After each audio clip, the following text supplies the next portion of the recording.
माता पिता के अच्छे व बुरे कर्मों का फल संतान को भी भोगना पड़ता है। माता पिता के आशीर्वाद से सुबह की शुरुआत की जाती है। उन्हीं की कृपा से सुख समृद्धि व धन धान्य की अपार कृपा होती है। हमारे पिता सोमदत्त जोशी कहते थे कि जो बीजेंगे वहीं काटेंगे, उसी से आने वाली पीढ़ियों का भविष्य निर्भर करता है। माता पिता के अच्छे व बुरे कर्मों का फल संतान को भी भोगना पड़ता है। वे कहते थे कि कभी भी पहल देनी है तो इंसान को देना। पैसा तो आनी जानी चीज है। यदि लंबे समय तक कामयाबी हासिल करनी है तो इंसानों के दिलों में राज करना आना चाहिए। उन्होंने अपनी जिंदगी के 30 साल गरीब मजदूर यूनियनों की सेवा में दिल्ली में इसी दम पर लगाए। वे बताते थे कि राहों के सरकारी स्कूल में पढ़ते समय एक बार उनसे अध्यापक ने उनसे पूछा कि तुम बड़े होकर क्या बनना चाहते हो? तो हमारे पिता ने कहा कि मैं वो काम करना चाहता हूं कि मेरे मरने के बाद दुनिया मुझे मेरे अच्छे कामों के लिए याद रखे। उन्होंने सारी जिंदगी हमें यही प्रेरणा दी कि अपने लिए जिए तो क्या जिए, तू जी ए दिल जमाने के लिए। आज हम उन्हीं के दिए विचारों व संस्कारों को अपने जीवन में ग्रहण कर खुशियां प्राप्त कर रहे हैं। जब कर्मों की बात आती है तो कहा जाता है कि हर इंसान कभी न कभी अपने कर्मों का फल पाता है, लेकिन क्या संतान अपने माता पिता के कर्मों का भी फल मिलता है? यहाँ जानिए सही जवाब। माता पिता पेरेंट्स दुनिया में संतान को लाते हैं, उसका पालन पोषण करते हैं और उसे जिंदगी जीने लायक बनाते हैं। सनातन धर्म में माता पिता को ही संतान का पहला गुरु कहा गया है। यह भी कहा जाता है कि माता पिता के कर्मों माता पिता कर्मा का फल उनकी संतान को भुगतना पड़ता है। इस बात को लेकर कई लोग भ्रम में रहते हैं कि क्या वाकई ऐसा होता है। इस बारे में वृंदावन के स्वामी प्रेमानंद जी महाराज ने बहुत ही विस्तार से इस प्रश्न का उत्तर दिया है। चलिए जानते हैं कि स्वामी प्रेमानंद जी महाराज माता पिता के कर्मों को लेकर क्या कहते हैं और क्या वाकई वह मान्य है। यह सही बात कि माता पिता के कर्मों का फल उनकी संतान को भुगतना पड़ता है। स्वामी प्रेमानंद जी ने बताया कि जिस तरह माता पिता अपने बच्चे को जन्म देते हैं, उसे संस्कार देते हैं, उसे अपनी प्रॉपर्टी और धन दौलत देते हैं, उसी प्रकार वो अपने कर्मों का फल भी संतान को देते हैं। माता पिता के अच्छे कर्मों का फल संतान को संस्कार के रूप में मिलता है, वहीं माता पिता के बुरे कर्मों का फल भी संतान को ही भुगतना पड़ता है और वो जीवन में कष्ट भोगती है। स्वामी प्रेमानंद जी महाराज ने कहा कि अगर माँ बाप बच्चों का सुखमय जीवन चाहते हैं तो उनको अपने कर्म अच्छे और पवित्र रखने चाहिए। इससे उनका जीवन भी सुखी रहेगा और उनकी संतान का भी कल्याण होगा और कभी घर में किसी को परेशानी नहीं होगी और घर में हमेशा शांति बनी रहेगी। बस आपको अपने कर्मों पर विश्वास करना चाहिए। जब भी किसी के साथ कुछ अच्छा या बुरा होता है तो लोग कहते हैं कि कर्मों का फल है। आपने कई लोगों को ये कहते हुए सुना होगा कि हर बच्चा अपने माता पिता के कर्मों का फल भुगतता है। आपको ये बात सुनकर थोड़ा अजीब लगा होगा कि आखिर एक बच्चा अपने पेरेंट्स के कर्मों का फल कैसे भुगत सकता है। चलिए जानते हैं इस बारे में स्वामी प्रेमानंद महाराज इस बारे में क्या कहते हैं। औलाद भुगतता है माता पिता के कर्मों का फल। वृंदावन के स्वामी प्रेमानंद महाराज इस बारे में बात करते हुए कहते हैं कि ये बात बिल्कुल सही है कि माता पिता के कर्मों का फल उनकी संतान को भुगतना पड़ता है। प्रेमानंद जी ने बताया कि जिस तरह माता पिता अपने बच्चे को जन्म देते हैं, उसे संस्कार देते हैं, उसे अपनी प्रॉपर्टी और धन दौलत देते हैं, वैसे ही वो अपने कर्मों का फल भी अपने बच्चों को देते हैं। अगर माता पिता अच्छे कर्म करते हैं तो वो उन्हें उनके संस्कार के रूप में मिलता है, वहीं माता पिता के बुरे कर्मों का फल भी औलाद को ही भुगतना पड़ता है। हमेशा करें अच्छे कर्म। स्वामी प्रेमानंद महाराज कहते हैं कि अगर माँ बाप अपने बच्चों को हमेशा सुखी और खुश देखना चाहते हैं तो उन्हें अच्छे कर्म करते हुए आगे बढ़ना चाहिए, ताकि आगे औलाद को किसी तरह की परेशानी ना झेलना पड़े। अच्छे कर्म करने से बच्चों का जीवन सुखमय होता है और संतान का भी कल्याण होता है। सब मोह माया है। एक कथा, एक बार भगवान बुद्ध अपने शिष्यों के साथ एक गांव में भिक्षाटन के लिए गए। वहां उन्होंने देखा कि एक किसान अपने खेत में मेहनत से काम कर रहा है। किसान बहुत मेहनती था और दिन रात एक कर देता था। भगवान बुद्ध ने उस किसान से पूछा, हे किसान, तुम इतनी मेहनत क्यों करते हो? किसान ने उत्तर दिया, मैं इस खेत में अनाज उगाऊंगा, फिर उसे बेचूंगा और उससे धन कमाऊंगा। धन से मैं सुंदर घर बनाऊंगा, सुंदर कपड़े पहनूंगा, स्वादिष्ट भोजन करूंगा और सुखी जीवन व्यतीत करूंगा। भगवान बुद्ध ने मुस्कुराते हुए कहा, क्या तुम्हें पता है कि यह सब मोह माया है? किसान ने हैरान होकर पूछा, मोह माया क्या है हे भगवान? भगवान बुद्ध ने समझाया, तुम इतनी मेहनत कर रहे हो धन कमाने के लिए, लेकिन धन तुम्हें सच्चा सुख नहीं दे सकता। धन से तुम सुखी जीवन जी सकते हो, लेकिन यह सुख क्षणभंगुर है। सुख का आनंद लेते लेते ही दुख आ जाता है। जैसे ही तुम्हारा सुंदर घर बनेगा, तुम्हें उसकी चिंता होने लगेगी कि कहीं वह चोरों से न लूट जाए। जैसे ही तुम सुंदर कपड़े पहनोगे, तुम्हें उसकी चिंता होने लगेगी कि कहीं वह गंदा न हो जाए। जैसे ही तुम स्वादिष्ट भोजन करोगे, तुम्हें उसकी चिंता होने लगेगी कि कहीं तुम बीमार न पड़ जाओ। इस तरह धन तुम्हें सुख देने की बजाय दुख ही देता है। इसलिए धन, सुख, शोहरत, इच्छाएं सब मोह माया हैं। किसान ने भगवान बुद्ध की बातों को ध्यान से सुना और समझ गया कि सच्चा सुख धन में नहीं, बल्कि मन की शांति में है। उसने अपनी लालच और इच्छाओं को त्याग दिया और मोक्ष की प्राप्ति के लिए ध्यान लगाने लगा। यहां कोई किसी का ना होता एक छोटे से गांव में रहती थी सावित्री। सावित्री एक सुंदर सी लड़की थी, मगर उसकी सुंदरता पर किसी की नजर नहीं पड़ती थी।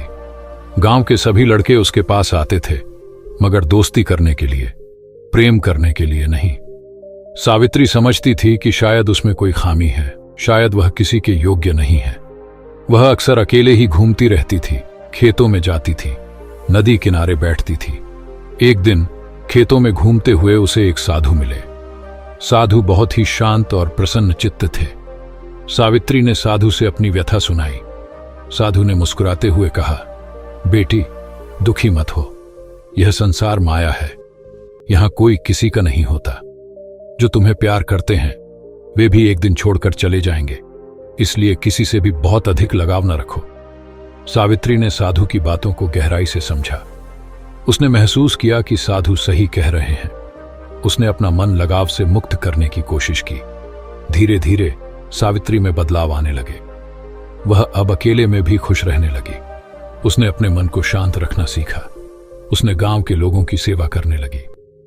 एक दिन गांव में एक युवक आया। वह एक बड़े शहर से आया था और गांव के स्कूल में अध्यापन का कार्यभार संभालने आया था। युवक ने सावित्री को देखा और उसमें एक अनोखी शांति देखी। वह सावित्री से प्रभावित हुआ और उससे दोस्ती करने लगा। धीरे धीरे उनकी दोस्ती प्रेम में बदल गई। युवक ने सावित्री से विवाह करने का प्रस्ताव रखा और सावित्री ने भी हामी भर दी। उनकी शादी बहुत ही सुखमय रही, मगर सावित्री कभी भी अपने पति से अत्यधिक लगाव नहीं रखती थी। वह जानती थी कि यहां कोई किसी का नहीं होता। उसने अपने पति के साथ खुशी से जीवन व्यतीत किया, मगर अपने मन को हमेशा शांत रखा। स्टोरी। इस कहानी का संदेश है कि संसार में कोई भी स्थायी नहीं है। हमें किसी से भी अत्यधिक लगाव नहीं रखना चाहिए। लगाव ही दुख का कारण है। हमें मन को शांत रखना चाहिए और जीवन में आनंद खोजने की कोशिश करनी चाहिए। गौतम बुद्ध की शांति की खोज एक समय की बात है। एक सुंदर राजकुमार हुआ करते थे, जिनका नाम था सिद्धार्थ। वे एक ऐश्वर्यमयी दुनिया में रहते थे, जहां सुख सुविधाओं की कोई कमी नहीं थी, लेकिन उनके मन में एक गहरी बेचैनी थी। एक सवाल जो उन्हें सताता था, जीवन का असली अर्थ क्या है? इस सवाल का जवाब पाने के लिए उन्होंने अपने आरामदायक जीवन को त्याग दिया। उन्होंने अपने महल, अपनी पत्नी, अपने नवजात पुत्र और अपनी समृद्धि को पीछे छोड़ दिया। उन्होंने एक साधु का रूप धारण किया और जंगलों में चले गए तपस्या करने के लिए। वर्षों तक उन्होंने कठोर तपस्या की, लेकिन उन्हें मन की शांति नहीं मिली। एक दिन निराश होकर उन्होंने नदी के किनारे बैठकर ध्यान लगाया। तभी उन्हें एक एहसास हुआ, एक जागृति। उन्हें समझ में आया कि कष्ट और तपस्या से नहीं, बल्कि मन की शांति और समझदारी से ही मुक्ति मिल सकती है। इस एहसास के साथ बुद्ध का जन्म हुआ। उन्होंने लोगों को सिखाया कि दुख का कारण लालच, क्रोध और मोह है। उन्होंने 4 आर्य सत्यों का उपदेश दिया, जो जीवन के सत्य को समझने का मार्ग दिखाते हैं। उन्होंने अहिंसा, सत्य, अपरिग्रह और करुणा के मार्ग पर चलने का संदेश दिया। बुद्ध की शिक्षाओं ने लाखों लोगों को शांति और सुकून का मार्ग दिखाया। उनकी सीख आज भी प्रासंगिक है। हमें सिखाती है कि सच्ची खुशी मन की शांति में निहित है, न कि बाहरी सुख सुविधाओं में। गौतम बुद्ध। विश्वास का मार्ग। एक समय की बात है, एक सुंदर राजकुमार सिद्धार्थ ने एक ऐश्वर्यमयी जीवन जी रहा था। लेकिन उनके मन में एक गहरी जिज्ञासा थी, जीवन का सत्य क्या है। इस सवाल ने उन्हें अपने आरामदायक जीवन को छोड़ने के लिए प्रेरित किया। उन्होंने अपने महल, अपनी पत्नी, अपने नवजात पुत्र और अपनी समृद्धि को त्याग दिया। वे जंगलों में चले गए तपस्या करने के लिए। उन्होंने कठोर तपस्या की, लेकिन उन्हें मन की शांति नहीं मिली। एक दिन निराश होकर वे एक पेड़ के नीचे ध्यान करने बैठे। तभी उन्हें एक एहसास हुआ, एक जागृति। उन्हें समझ में आया कि कष्ट और तपस्या से नहीं, बल्कि मन की शांति और समझदारी से ही मुक्ति मिल सकती है। इस एहसास के साथ बुद्ध का जन्म हुआ। उन्होंने लोगों को सिखाया कि दुख का कारण लालच, क्रोध और मोह है। उन्होंने 4 आर्य सत्यों का उपदेश दिया: दुख का अस्तित्व, दुख का कारण, दुख का अंत और दुख के अंत का मार्ग। बुद्ध ने लोगों को अहिंसा, सत्य, अपरिग्रह और करुणा के मार्ग पर चलने का संदेश दिया। उन्होंने सिखाया कि सच्चा विश्वास अपने भीतर की शक्ति में है और उस शक्ति का उपयोग कर हम अपने जीवन को बदल सकते हैं। बुद्ध की शिक्षाओं ने लाखों लोगों को प्रेरित किया है। उनकी सीख हमें सिखाती है कि सच्ची शांति और खुशी हमारे भीतर ही निहित है और हम इसे प्राप्त कर सकते हैं विश्वास और समझदारी के माध्यम से। मोह का बंधन तोड़ने वाला एक समय की बात है। एक सुंदर राजकुमार सिद्धार्थ ने एक ऐश्वर्यमयी जीवन जी रहा था। उनके पास धन दौलत, सुंदर पत्नी और एक प्यारा पुत्र था, लेकिन उनके मन में एक गहरी बेचैनी थी। उन्हें जीवन का असली अर्थ समझ नहीं आ रहा था। इस बेचैनी ने उन्हें अपने आरामदायक जीवन को छोड़ने के लिए प्रेरित किया। उन्होंने अपने महल, अपनी पत्नी, अपने नवजात पुत्र और अपनी समृद्धि को त्याग दिया। वे जंगलों में चले गए तपस्या करने के लिए। वर्षों तक उन्होंने कठोर तपस्या की, लेकिन उन्हें मन की शांति नहीं मिली।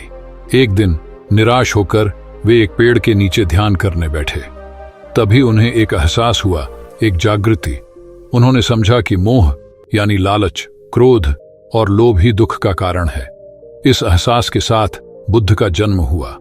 उन्होंने लोगों को सिखाया कि मोह से मुक्ति पाने का मार्ग है मध्य मार्ग। यह मार्ग न तो कठोर तपस्या का है, न ही सुख विलास का। यह एक संतुलित मार्ग है जिसमें न तो बहुत अधिक त्याग है, न ही बहुत अधिक भोग। बुद्ध ने लोगों को अहिंसा, सत्य, अपरिग्रह और करुणा के मार्ग पर चलने का संदेश दिया। उन्होंने सिखाया कि सच्ची शांति और खुशी मोह से मुक्ति में निहित है। आत्मा का ज्ञान प्राप्त करने वाला एक समय की बात है। एक सुंदर राजकुमार सिद्धार्थ ने एक ऐश्वर्यमयी जीवन जी रहा था। उनके पास धन दौलत, सुंदर पत्नी और एक प्यारा पुत्र था, लेकिन उनके मन में एक गहरी बेचैनी थी। उन्हें जीवन का असली अर्थ समझ नहीं आ रहा था। इस बेचैनी ने उन्हें अपने आरामदायक जीवन को छोड़ने के लिए प्रेरित किया।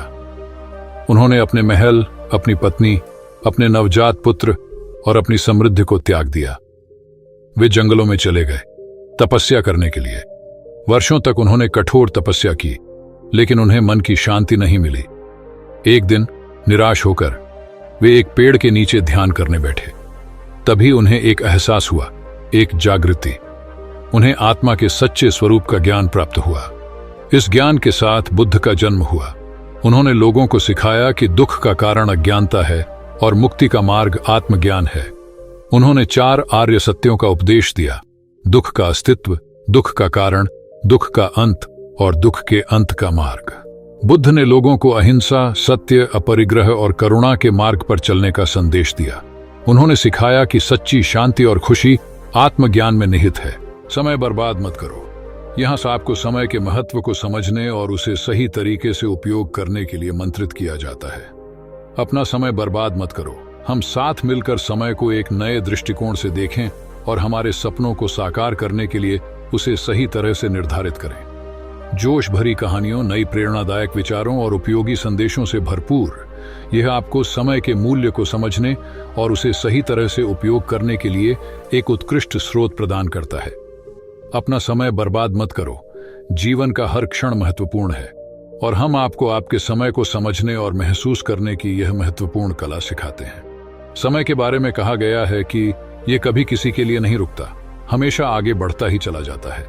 आपकी अगर 1 सेकंड में बेवजह वेस्ट हो गई ना, तो आप बहुत लोगों से पीछे हो रहे हो, क्योंकि क्या पता उसे 1 सेकंड में कितने लोगों ने मेहनत करके आपको डिसर्विंग से नॉन डिसर्विंग बना दिया हो।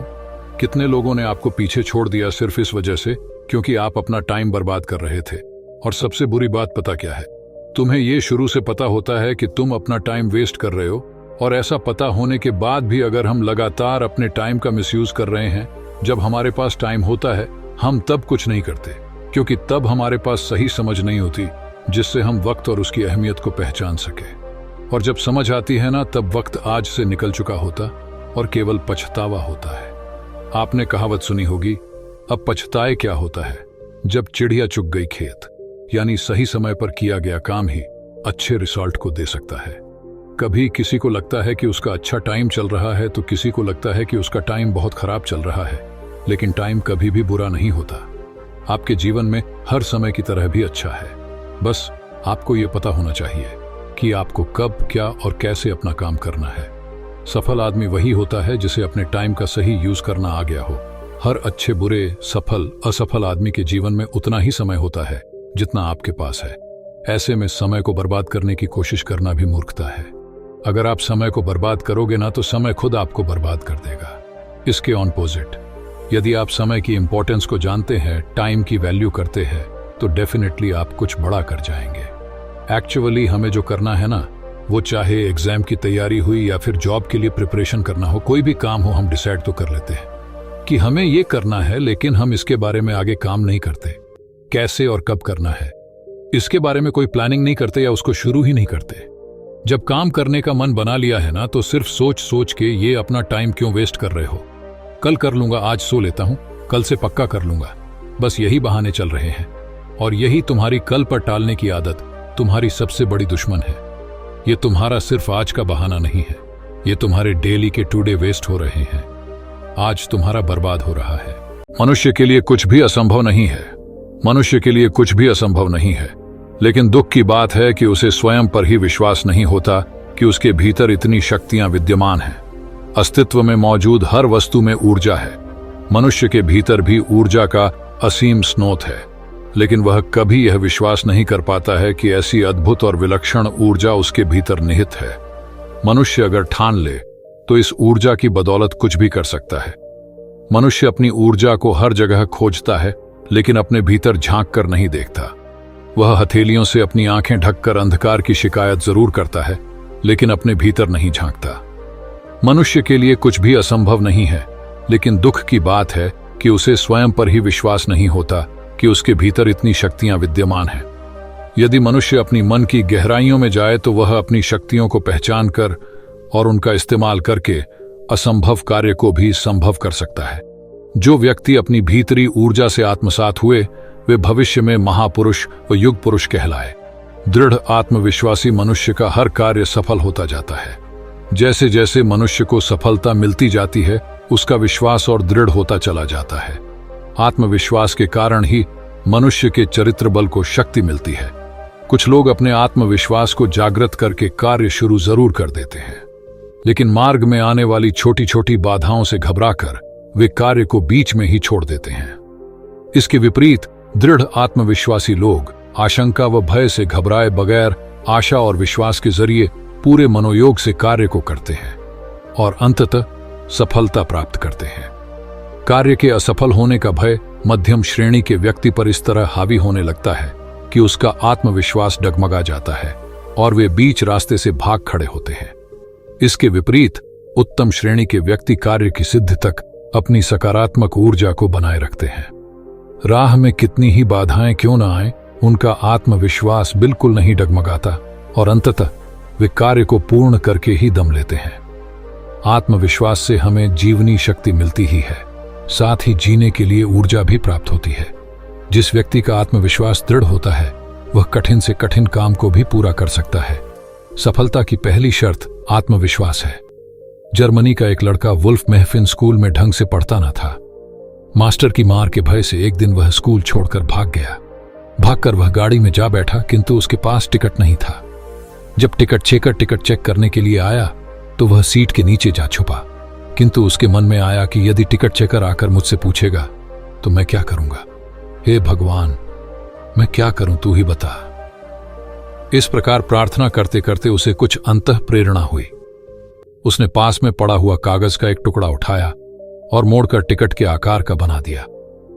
जब टिकट चेकर ने टिकट मांगा तो वुल्फ महफिन ने उसी कागज के टुकड़े को देते हुए कहा, दिस इज माई टिकट, ये मेरा टिकट है। उसने इतनी एकाग्रता और विश्वास से कहा कि टीसी को वह कागज का टुकड़ा सचमुच टिकट जैसा लगा। तब उसने कहा, लड़के, जब तेरे पास टिकट है तो तू नीचे क्यों बैठा है? यह कहकर टीसी ने उसे सीट दे दी। वुल्फ महफिन को युक्ति आ गई कि प्रार्थना करते करते मन जब एकाग्र होता है तब आदमी जैसा चाहता है वैसा हो जाता है। धीरे धीरे उसने ध्यान करना शुरू किया और उसका तीसरा नेत्र, जहां तिलक करते हैं, वह आज्ञा चक्र खुल गया। फिर तो वह तीसरे नेत्र के प्रभाव से लोगों को जादू दिखाने लगा। जो चीज है उसे नहीं दिखा देता और जो चीज नहीं है उसे है दिखा देता। धीरे धीरे उसका नाम दूर दूर तक प्रसिद्ध होने लगा, यहां तक कि रशिया के प्रेसिडेंट स्टालिन के कान में भी वुल्फ महफिन की बात पहुंची। स्टालिन नास्तिक था, अतः उसने कहा, ध्यान व्यान कुछ नहीं होता, जाओ पकड़ कर लाओ वुल्फ महफिन को। वुल्फ महफिन एक मंच पर खड़ा होकर लोगों को चमत्कार दिखा रहा था। वहीं उसे स्टालिन के सैनिकों ने कैद करके स्टालिन के पास पहुंचा दिया। स्टालिन ने कहा, यह जादू वादू कैसे संभव हो सकता है? महफिन, कुछ भी असंभव नहीं है। Everything is possible in the world. असंभव कुछ नहीं है। इस दुनिया में आत्मा की शक्ति से सब कुछ संभव है। जहां आप आत्मशक्ति को लगाएं वहां वह कार्य हो जाता है। जैसे विद्युत को आप फ्रीज में लगाएं तो पानी ठंडा होगा, गीजर में लगाएं तो पानी गर्म होगा, और सिगड़ी में लगाएं तो आग पैदा करेगा, पंप में लगाएं तो पानी को ऊपर टंकी तक पहुंचा देगा। विद्युत एक शक्ति है, उसे जहां भी लगाएंगे वहां उस साधन के अनुरूप कार्य करेगी। विद्युत शक्ति, अणु शक्ति, परमाणु शक्ति आदि सब शक्तियों का मूल है आत्मा, और वह अपने हृदय में रहता है। अतः असंभव कुछ नहीं। स्टालिन, यदि सब संभव है तो मैं जैसा कहूं वैसा तुम करके बताओ। मॉस्को की बैंक से 1 लाख रूबल लेकर आओ तो मैं तुम्हें मानूंगा। बैंक के चारों ओर मेरे सैनिक होंगे। तुम किसी और से पैसे लेकर नहीं जाओगे, बैंक में खाली हाथ जाओगे और बैंक वाले से 1 लाख रूबल लेकर आओगे। महफिन, मेरे लिए असंभव कुछ नहीं है। मुझे ध्यान की कुंजी पता है। महफिन गया बैंक के कैशियर के पास और कागज लेकर उसे भरा, और भी जो कुछ करना था वह किया। फिर वह पर्ची कैशियर को दी। कैशियर ने 1 लाख रूबल गिनकर महफिन को दे दिए। महफिन ने वे रूबल ले जाकर स्टालिन को दे दिए। स्टालिन हतप्रभ रह गया कि यह कैसे संभव हुआ। देखिए, अगर आप हार नहीं मानते तो आपको कोई नहीं हरा सकता। यह एक मजबूत प्रेरणादायक बयान है जो हमें सामरिक और व्यक्तिगत जीवन में सफलता की ओर आगे बढ़ने की प्रेरणा देता है।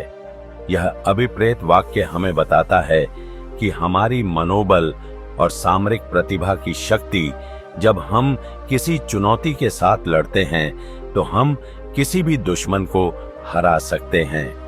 प्रत्येक इंसान के जीवन में हार जीत एक आम अनुभव होता है। हर कोई कभी न कभी किसी चीज में हार जाता है, लेकिन हमारा प्रतिस्पर्धी भाव, लगन और समर्पण हमें पुनः उठने और जीतने की क्षमता प्रदान करते हैं। जीवन में हार को स्वीकार करने की बजाय हमें इसे एक अवसर के रूप में देखना चाहिए। हार हमें सिखाती है कि हम अपनी कमियों पर काम करें और मजबूतियों को और बढ़ावा दें। हमें विफलता को एक सीख के रूप में ग्रहण करना चाहिए और उससे सीखना चाहिए ताकि हम अगले प्रयास में बेहतर कर सकें। हारने की भावना हमें निराशा में डालती है और हमारे स्वयं के आत्मविश्वास को कम करती है। यह हमारे सामरिक और व्यक्तिगत विकास को रोक सकती है। इसलिए हार के बजाय हमें संघर्ष करना चाहिए। जब हम संघर्ष करते हैं तो हमारी इच्छा शक्ति और सामरिक प्रतिभा जागृत होती है। संघर्ष हमें नए अवसर,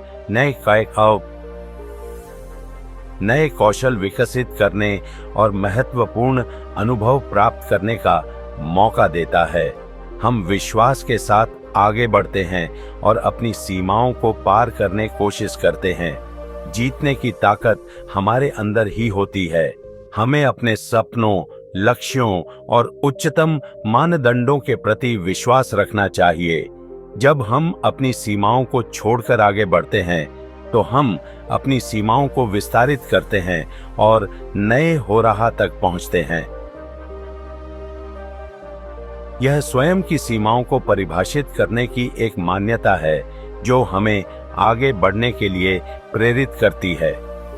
हारने की भावना कई तत्वों से प्रभावित हो सकती है, जैसे कि डर, निराशा, निर्भरता और आत्मविश्वास की कमी। हमें इन तत्वों के साथ निपटने और सकारात्मक मार्ग का चयन करने की जरूरत होती है। हमें खुद को एक सशक्त और निर्भर व्यक्ति के रूप में देखना चाहिए और स्वयं के क्षमताओं पर विश्वास करना चाहिए। हमें खुद को संघर्ष करने के लिए प्रेरित करना चाहिए और विफलता को अपनी प्रगति का एक साधन मानना चाहिए। संघर्ष और सफलता स्वाभाविक अंग हैं।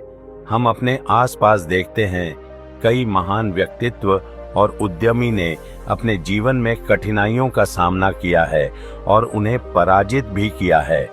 समस्याओं और चुनौतियों से निपटने का महत्वपूर्ण तत्व है हमारी मानसिक दृष्टि। हमें सकारात्मकता की दृष्टि से चुनौतियों को देखना चाहिए और उन्हें एक अवसर के रूप में स्वीकार करना चाहिए। हमें यह सोचकर बढ़ना चाहिए कि यह एक मौका है हमारी प्रगति का, एक मौका हमारी क्षमताओं को निर्माण करने का और अवसरों को आगे बढ़ाने का। इस प्रकार अगर हम हार को स्वीकार नहीं करते हैं और संघर्ष करते रहते हैं, तो हमारी संघर्षशीलता, आत्मविश्वास और मनोबल हमें असाधारण सफलता तक पहुंचा सकते हैं। हमें अपने लक्ष्यों की ओर अग्रसर रहना चाहिए और हमेशा जीत की उम्मीद रखनी चाहिए। इससे हम अवसरों को प्राप्त करते हैं और अपनी सफलता की सीमाओं को पार करते हैं। इसलिए हमें हार मानने के बजाय संघर्ष करें और अपने सपनों को हकीकत में बदलने के लिए निरंतर प्रयास करते रहना चाहिए। किसी ने खूब कहा है कि भी मन के हारे हार है, मन के जीते जीत। कहने का अर्थ हार मानने या किसी समस्या के आगे घुटने टेकने की बजाय हमें अपने मन पर काबू पाने की, मन को मजबूत बनाकर रखने का प्रयास करना चाहिए। तभी हम जीवन में सफलता सकते हैं। अगर आप स्वयं हार नहीं मानते तो यकीन मानिए आपको इस दुनिया में कोई नहीं हरा सकता। जब तक आप हार नहीं मानेंगे, जब तक आप मैदान में डटे रहेंगे, तब तक आपके विजेता बनने की 100% संभावना बनी रहेगी। जिंदगी के मैदान में कभी प्रयास करना मत छोड़िए। बार बार गिरो लेकिन फिर से उठकर खड़े हो जाओ। कभी हिम्मत मत हारो, कभी अपना आत्मविश्वास मत खोना। बस डटे रहना, क्योंकि अगर आज अंधेरा है तो हो सकता है कल यह अंधेरा और भी गहरा हो जाए। लेकिन यह विश्वास कीजिए, परसों उजाला जरूर होगा और तब यह अंधेरा भी दूर भाग जाएगा। जब हम सही रास्ते पर चल रहे हो और हमें अपनी मंजिल करीब नजर आती हो तो हमें बहुत खुशी महसूस होती है, पर जरूरी नहीं कि हम अपनी मंजिल तक पहुंच जाए, क्योंकि मंजिल तक पहुंचने के छोटे छोटे रास्ते को भी दूरी तय करनी पड़ती है और कई बार उस दूरी में रास्ते बंद हो जाते और हम कहते हैं कि हमारी किस्मत खराब है या यह हमारे भाग्य में नहीं था। लेकिन हमें हार नहीं माननी है और एक नया रास्ता चुनना है और किस्मत को यह बताना कि हम अपना भाग्य स्वयं लिख सकते हैं, क्योंकि हम जानते हैं कि रुक जाएंगे तो मंजिल नहीं मिलेगी और जिसको कोई रास्ता नहीं मिलता वह थक कर हार मान जाता है और उसी रास्ते पर एक जगह खड़ा होकर खुद को किस्मत के भरोसे छोड़ देते हैं। जरा ध्यान से सोचिए कि ये लसे आप ओटीडी बस से हर खेल किस्मत का है या हाथों की लकीरों का। सच तो यह है कि बिना हाथ वालों की भी किस्मत होती है। देखिए, किसी को कुछ नहीं पता कि कब क्या होगा, हमें बस अपनी किस्मत खुद बनानी है। आपको जीवन के इस मैदान में एक कुशल खिलाड़ी की तरह डटे रहना है। हो सकता है कि कोई और सफलता मिल जाए, लेकिन कोई भी एक और सफलता आपके जीवन को और सफल बना सकती। इसलिए फिर से उठो और ऐसी छलांग मारो कि सारी दुनिया आपकी मुट्ठी में आ जाए।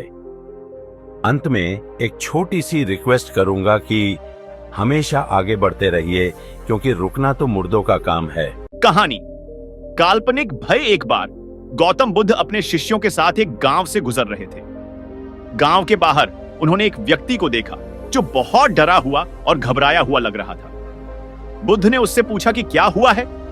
व्यक्ति ने कहा, मैं एक भयानक सपने से जागा हूं। मैंने देखा कि मैं एक अंधेरी गुफा में फंसा हुआ हूं और एक भयानक राक्षस मेरा पीछा कर रहा है।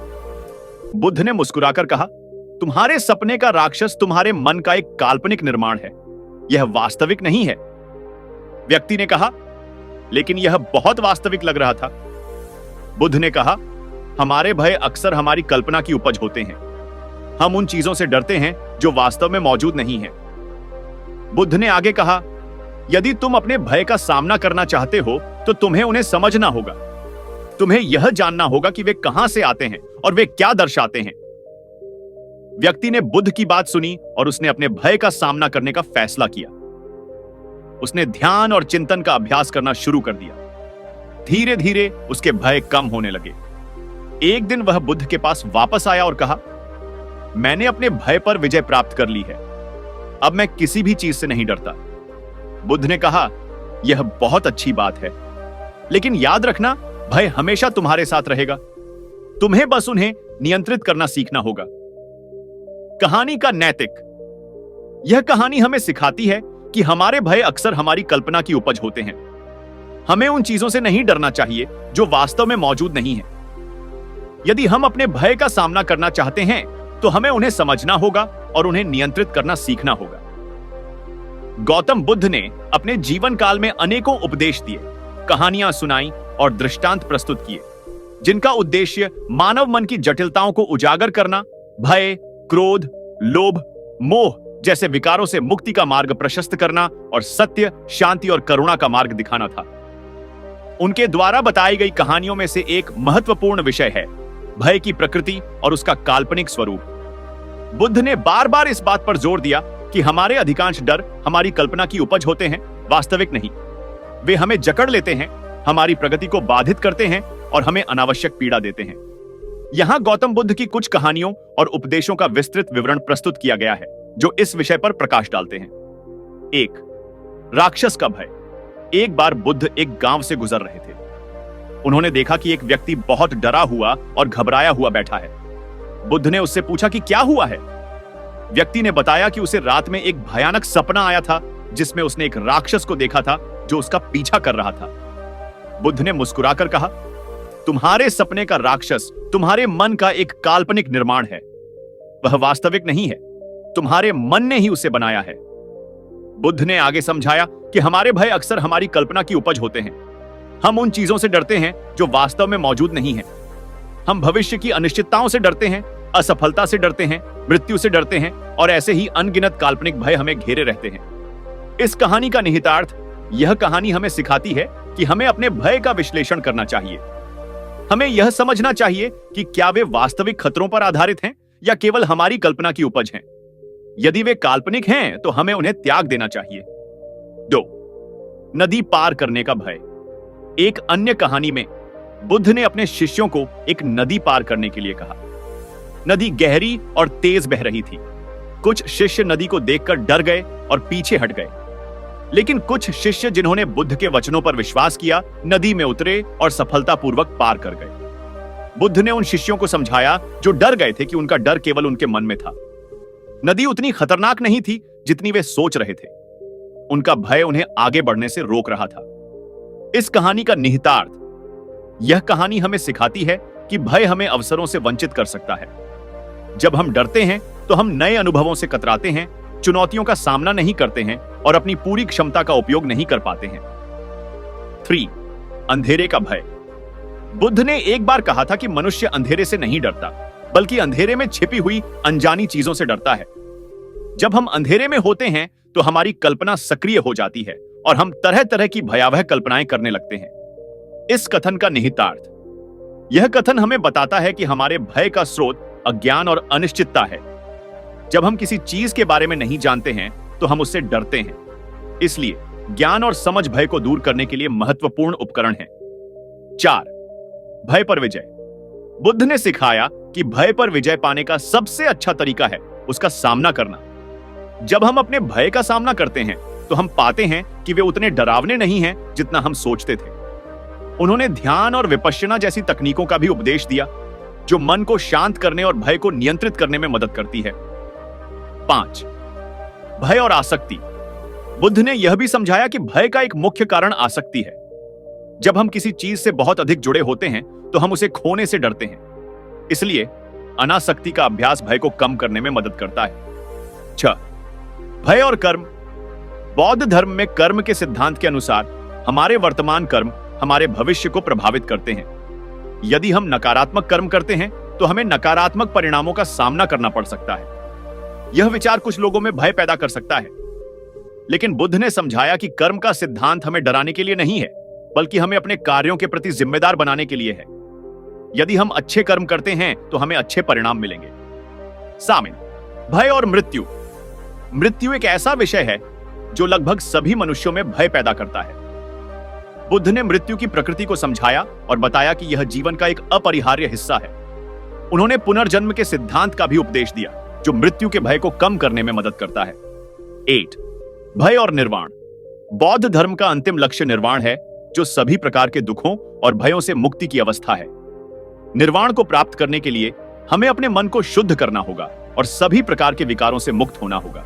मानव जीवन में अधिकांश भय काल्पनिक और शंकाएं निराधार हैं। एक किसान था, उसने अपने खेत में गन्ने उगाने की सोची। यह बात उसने अपने घर वालों को भी बताई। सब बहुत खुश हुए कि गन्ने चूसने को मिलेंगे और घर में गुड़ और खांड की भी कमी नहीं रहेगी। रात को गन्ना लगाने को लेकर किसान के मन में कई उलझनें पैदा होने लगीं। उसके मन में आया कि हमारे पड़ोसी के लड़के बड़े बदमाश हैं। यदि गन्ना बोया तो ये सारा गन्ना उखाड़ ले जाएंगे और मेहनत के बावजूद हमारे हाथ कुछ भी नहीं आएगा। वह गुस्से में भर उठा।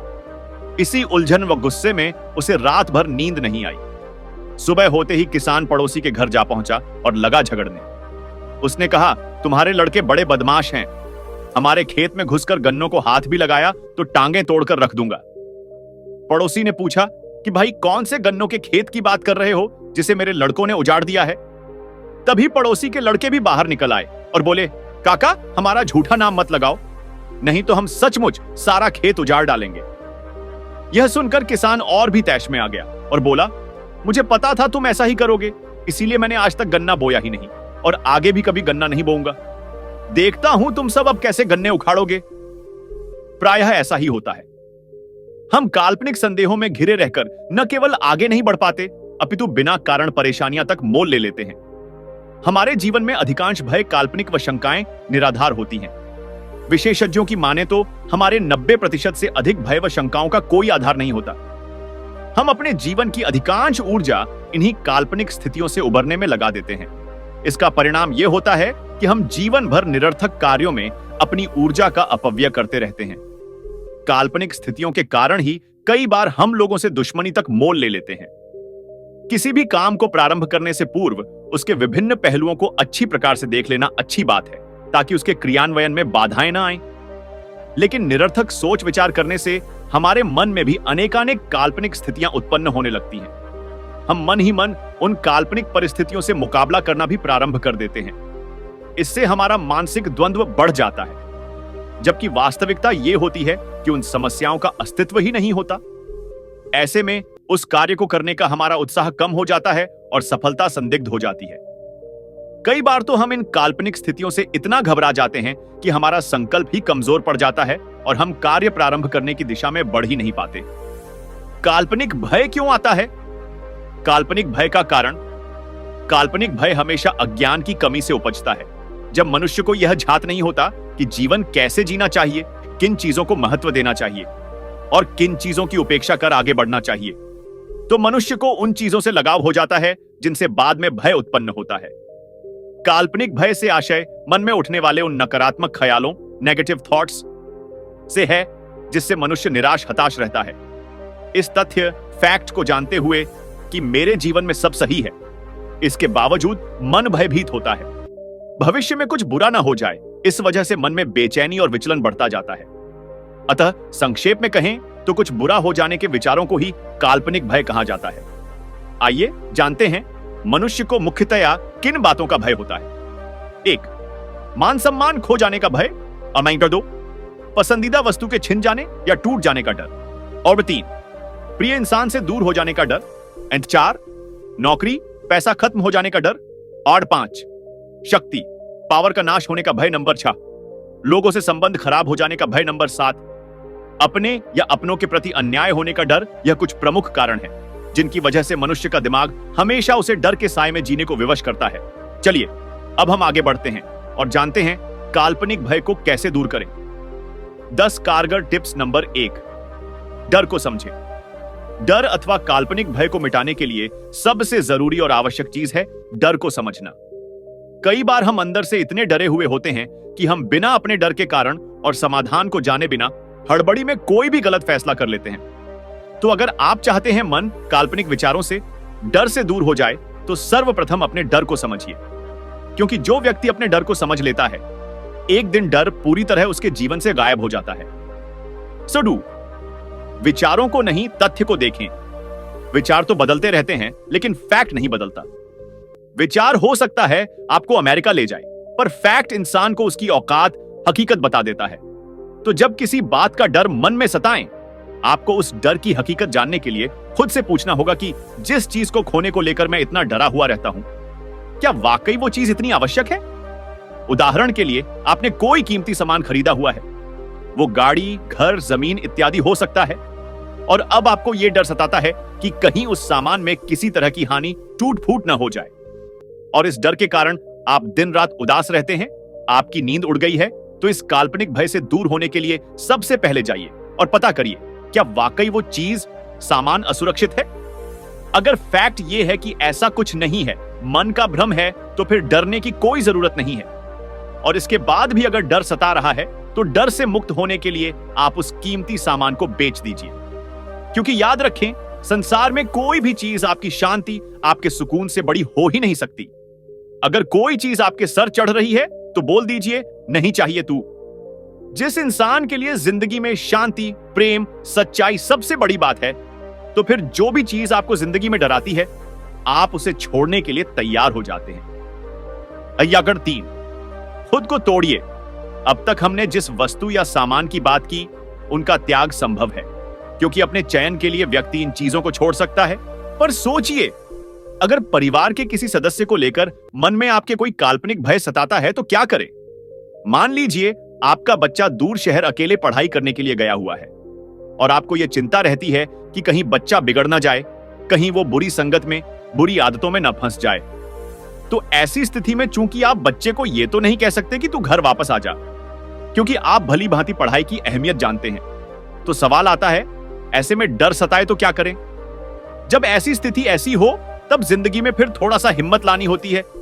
तब स्वयं से कहना होता है कि मैंने अपना धर्म निभाया है, मैंने बच्चे के लिए वो किया है जिसमें उसकी भलाई है। अब बच्चा बिगड़ेगा या सुधरेगा ये मेरे हाथ में नहीं, बस मैं अपना कर्तव्य निभा रहा हूं। इस तरह जब आप अपना फर्ज निभाते हैं और भविष्य की चिंता राम को सौंप देते हैं, तो आप अंत में पाते हैं कि जो हुआ अच्छा हुआ। इसलिए अगर सही काम को करने में डर लगे, जी घबराएं, तो पीछे ना हटे। दर्द होता है, मन को तो सहें, लेकिन जो सही है, सच्चा है, जिंदगी में वो करें। कंडन 4, ईमानदारी से आगे बढ़ना। अब हम में से लगभग सभी को भविष्य को लेकर कोई ना कोई चिंता जरूर सताती है। अगर आप भी पाते हैं कि कोई बात आपके जहन में छा गई है, कोई विचार आपको दिन भर परेशान करता है, तो सबसे पहले समझिए कि जिस बात को लेकर आप डर रहे हैं, उस बात में कितनी सच्चाई है। और एक बार ये जान गए, तो अब आपका काम है उस डर को खत्म करने की दिशा में प्रयास करना। उदाहरण के लिए, आप बेरोजगार युवा हैं और नौकरी की टेंशन है, तो ऐसी स्थिति में नौकरी पाने के लिए प्रयास करना ही आपका सबसे बड़ा दायित्व है। धीरे धीरे जब आप प्रयास करेंगे, तो आपको शुरुआत में छोटी ही सही नौकरी मिल जाएगी, और इस तरह जिंदगी में आप फिर जो भी बेहतर काम करना चाहते हैं, उस दिशा में आगे बढ़ सकते हैं। असली बात है ईमानदारी से प्रयास करना।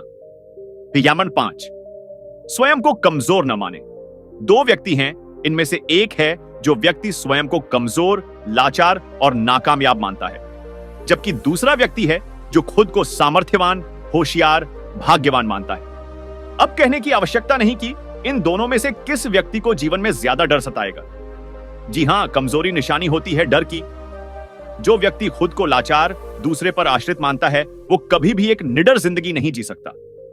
तो अगर आप पाते हैं जिंदगी में कुछ अनहोनी होने के विचार हमेशा दिमाग घूमते रहते हैं, तो यह दर्शाता है कि आप बलहीन हैं। आप स्वयं को यह भी नहीं कह पा रहे हैं कि जो होगा देख लेंगे, बस मैं सही काम, सही जिंदगी जीऊंगा।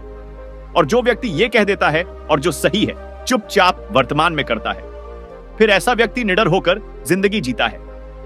यानंशा, डर से आगे मीठा है प्रेम। जीवन में अगर आपको छोटी छोटी बातों का बेहद डर है, तो समझ लीजिए जीवन में प्रेम की बेहद कमी है। प्रेम के बिना जीवन नीरस है, सूखा और बेजान है। लेकिन प्रेम आते ही जीवन मानो बदल जाता है। इंसान पहले जैसा ही नहीं रहता। उसके जीवन में सच्चाई, शांति और समझ आ जाती है। फिर ऐसे इंसान को छोटी छोटी बातें, तो क्या अगर कोई मारने की भी धमकी दे तो वह नहीं डरता।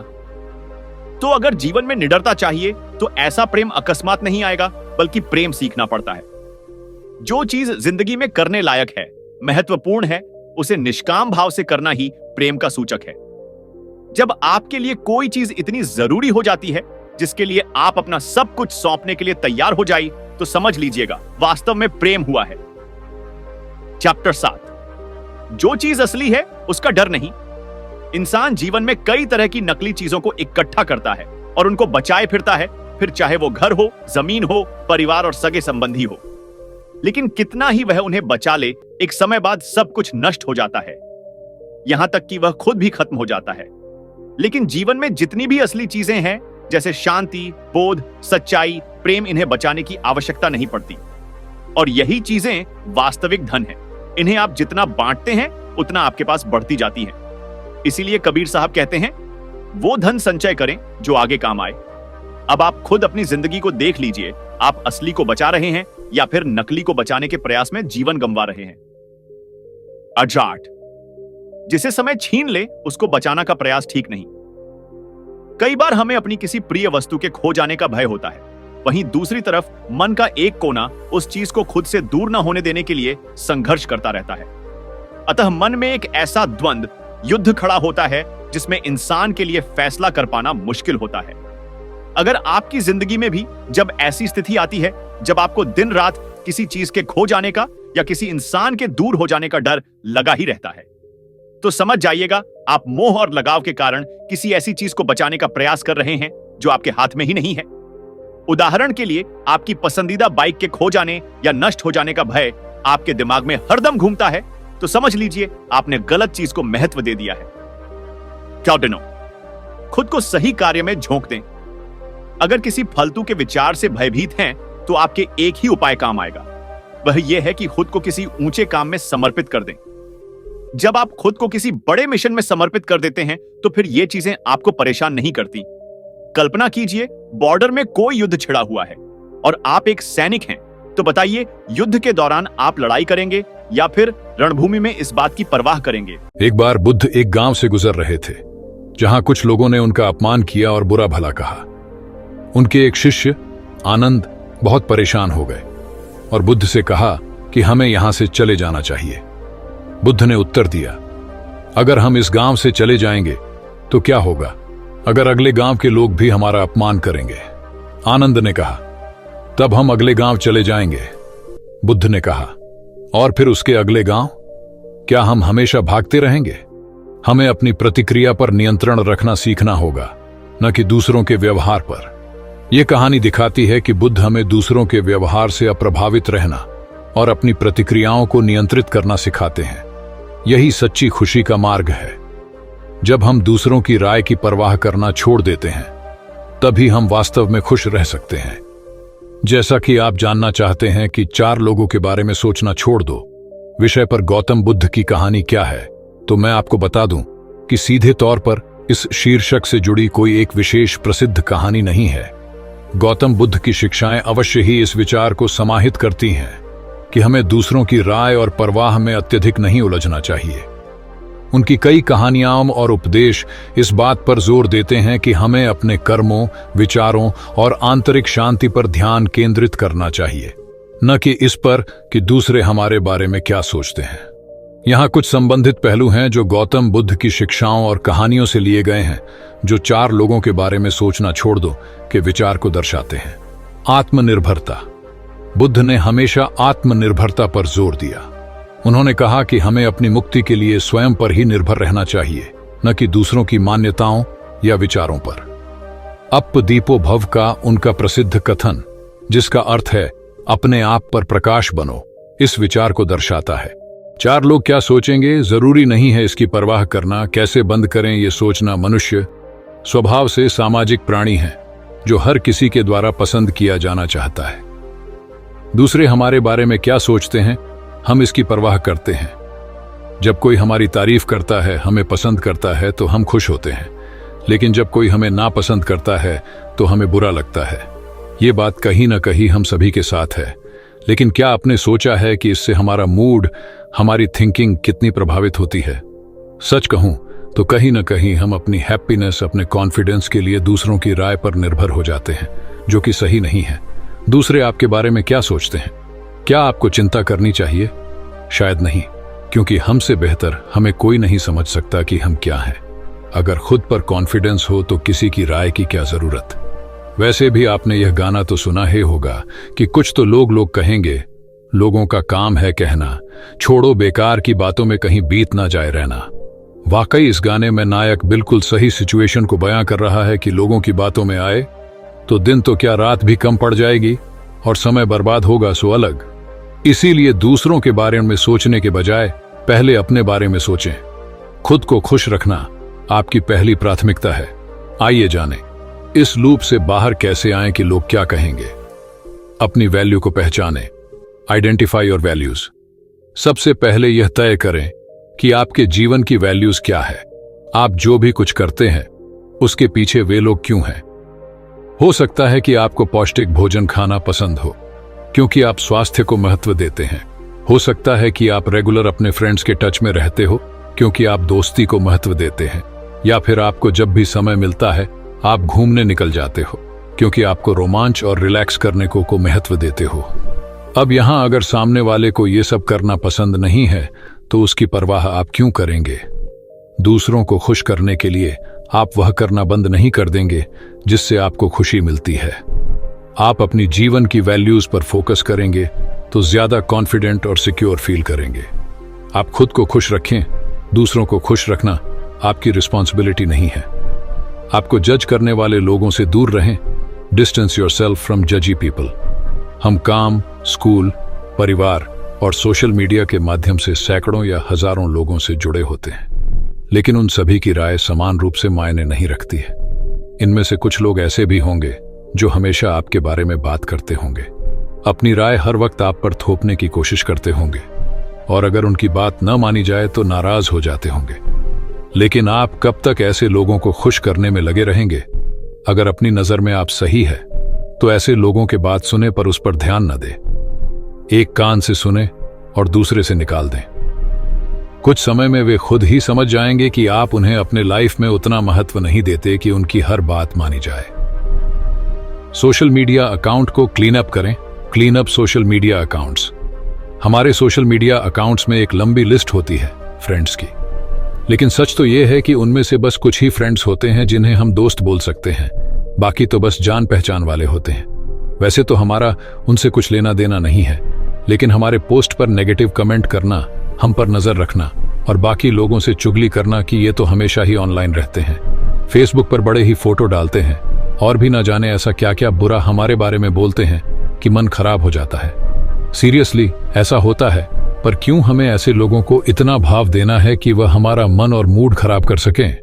हमें पता है कि हम कैसे हैं, फिर ऐसे लोगों की बात सुनकर अपना मन क्यों परेशान करना। ऐसे लोगों को जितना जल्दी हो सके अनफ्रेंड, अनफॉलो कर दें और अपनी लाइफ को आसान बना लें। सोशल मीडिया से ब्रेक लें। Take a social media break. कभी कभी पूरी तरह से सोशल मीडिया से ब्रेक लेना भी अच्छा होता है। जब आप लोगों से कुछ दिन दूर रहेंगे तो सोच पाएंगे कि सोशल मीडिया के इस भीड़ में कौन आपका अपना है और किसके होने से आपकी लाइफ में नेगेटिव इम्पैक्ट आ रहा है, और फिर ऐसे लोगों को ब्लॉक करना आपके लिए इजी रहेगा। एंजॉय करें, एंजॉय लाइफ। वह सब करने की कोशिश करें जिससे आपको खुशी मिलती है। कोई नई एक्टिविटी ज्वाइन करें, अपनी पसंद की हॉबी क्लासेस ज्वाइन करें, अपने नए नए शौक को पूरा करें। वह सब करें जिससे आपकी मेंटल हेल्थ अच्छी होती है। जब आप खुश रहेंगे तो आपके पास सोचने का टाइम ही नहीं होगा कि सामने वाला आपके बारे में क्या सोच रहा है। किसी की राय से ज्यादा जरूरी है कि आप अपने को पैम्पर करके कैसे खुश रखते हैं। समझें कि हर किसी को खुश नहीं किया जा सकता। Understand that you can't make everyone happy. मेरा तो ये कहना है कि हर किसी को खुश करना ही क्यों है, सबको प्लीज करके आपको क्या मिल जाएगा। कुछ लोगों की आदत होती है कि आप उनके लिए चाहे जान भी निकल कर क्यों ना रख दें, लेकिन वह आप में कुछ ना कुछ कमियां ढूंढ ही लेंगे, क्योंकि वे लोग आपकी सफलता से जलते हैं और आपको आगे बढ़ते हुए देख ही नहीं सकते। फिर उनकी परवाह करना ही क्यों। जो आपकी खुशी में खुश है उनके साथ आगे बढ़ जाए, और जो खुश नहीं हो सकते उन्हें उनके ही हाल पर छोड़ दें। खुद को माफ करें, फॉरगिव योरसेल्फ। हम सभी से कभी ना कभी कोई ना कोई गलती तो होती ही है, लेकिन यह देखने के बजाय कि आपकी गलती पर लोग कैसे रिएक्ट कर रहे हैं, आप उसे एक्सेप्ट करें। अपनी गलती से कहते हुए आगे बढ़ जाएं। अगर लोगों के चक्कर में उन्हें प्रीज करने में और सफाई देने में लगे रहेंगे तो वह कभी आपकी गलतियों को भूलने नहीं देंगे। इसीलिए जो हो गया उसके बारे में हर किसी से बात करना और उनकी राय लेना बेकार है। आप सोचे कि अपने बहुत कुछ अच्छा भी किया है, उस पर फोकस करें और अपनी सोच को पॉजिटिव बनाएं। कहीं आप ओवर थिंकिंग तो नहीं कर रहे? Are you overthinking everything? कई बार हम मॉल में जाते हैं शॉपिंग के लिए और जल्दी जल्दी में घर की ही स्लीपर पहन जाते, हाँ, और वहां जाकर जब याद आता है तो परेशान हो जाते हैं कि लोग क्या सोचेंगे कि मैंने ये क्या पहना है। यही सोच सोचकर हम परेशान होते रहते हैं और वहां हमारा किसी भी चीज में मन नहीं लगता है और हम शर्मिंदगी में जल्द से जल्द घर जाना चाहते हैं। जबकि सच्चाई ये है कि लोगों ने ये चीज देखकर भी इग्नोर कर दी होगी, क्योंकि वे अपनी लाइफ में इतना बिजी हैं कि उन्हें कोई फर्क नहीं पड़ता कि आपने क्या पहना है और क्या नहीं। सेल्फ एक्सेप्टेंस भी है जरूरी, सेल्फ एक्सेप्टेंस रिक्वायर्ड। अपने हार्ड वर्क और डेडिकेशन से किसी भी सिचुएशन में अपने लिए अनुकूल माहौल बनाया जा सकता है। इसके लिए आपको किसी की परमिशन की जरूरत नहीं है। आपको सिर्फ अपनी सेल्फ एक्सेप्टेंस की जरूरत है, क्योंकि मुश्किल में पड़ने पर सिर्फ आप ही खुद को बचा सकते हैं। लोगों की सोच वक्त के साथ बदलती रहती है। Peoples thinking keeps changing with time. यह बिल्कुल जरूरी नहीं है कि जो आज आपके बारे में बोल रहा है वो हमेशा ही ऐसा सोचेगा। समय और सिचुएशन के साथ लोग बदलते हैं, इसीलिए आज कोई पसंद नहीं कर रहा तो जाने दीजिए। क्या पता कल उस व्यक्ति की नजरों में आप सबसे अच्छे बन जाएं। इसीलिए लोगों की बातों से परेशान होना छोड़ दें। 4 लोग क्या कहेंगे कि संगत से बच के रहें। What people will say about your choices। अक्सर आपने कहते हुए सुना होगा कि 4 लोग क्या कहेंगे। दरअसल ये 4 लोग वही होते हैं जो आपका मनोबल तोड़ने का काम करते हैं, आपको अपने लक्ष्य से दूर करने का काम करते हैं। ऐसे लोग इतने ताने मारते हैं कि अच्छों के कॉन्फिडेंस को हिलाकर रख दें। इसीलिए ध्यान रखें कि आपको सफलता इन 4 लोगों के बातें बनाने पर नहीं, बल्कि अपनी मेहनत और लगन से मिलेंगे। इसीलिए सिर्फ उसी पर फोकस करें। जानिए, कहीं आपको भी तो लोग क्या कहेंगे सिंड्रोम की बीमारी नहीं है। क्या आपको लोगों को ना कहना इतना मुश्किल लगता है कि आप न चाहते हुए भी उनकी हर वो बात भी मान लेते हो जिसे करना आपको ठीक नहीं लगता? कहीं सामने वाला बुरा ना मान जाए, इस संकोच की वजह से इनकार करना आपकी डिक्शनरी में है ही नहीं। कहीं दूसरों की राय आपके लिए खुद की राय से ज्यादा जरूरी तो नहीं है। अगर ऐसा है तो जान लीजिए कि आप इस लोग क्या कहेंगे नामक बीमारी से पीड़ित हैं। अगर कोई आपसे बेवजह भी नाराज हो जाता है तो आप दिन रात कहीं इस चिंता में तो नहीं घुल रहे कि वह क्यों नाराज हो गया तो मैं उसे कैसे मनाऊं। कहीं आप अटेंशन सीकर तो नहीं हैं और चाहती हैं कि लोग आप पर ध्यान दें और आपकी बातों से प्रभावित हों। अगर आप दूसरों की नज़र में अच्छे बना रहना चाहती हैं और सोचती हैं कि सब लोग हमेशा बस आपकी तारीफों के पल बांधते रहें, तो यकीन मानिए आपका कुछ नहीं हो सकता। आप गंभीर रूप से इस बीमारी की शिकार हैं और